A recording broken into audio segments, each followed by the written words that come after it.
En fait, c'est parti d'un peintre qui s'appelle Martin Jarry et qui avait fait toute une série de portraits de fleurs.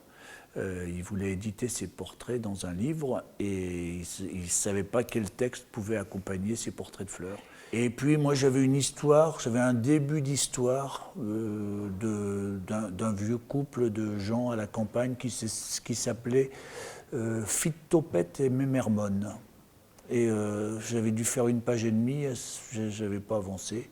Et en voyant les fleurs, je me suis dit, tiens, je peux peut-être partir d'une espèce d'exercice oulipien, c'est-à-dire à chaque fleur serait associé un souvenir de vacances, un souvenir d'enfance.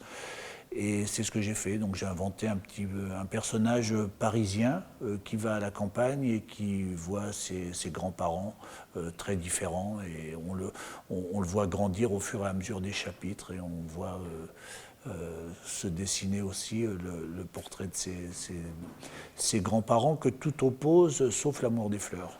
Là, c'est un spectacle assez intime, on est deux sur scène, et il y a Antoine Salaire qui est extrêmement important. C'est un spectacle très musical tout le temps parce qu'il y a lui, sa présence, et il joue de plein d'instruments, donc on est vraiment deux partenaires sur scène. Et puis le rire, le comique, c'est souvent une question de musique, c'est-à-dire que quand on n'est pas dans le bon tempo, ça fait pas rire. Et quand on dit le mot juste pile comme il faut, paf, ça déclenche un rire, et ça, j'adore ça.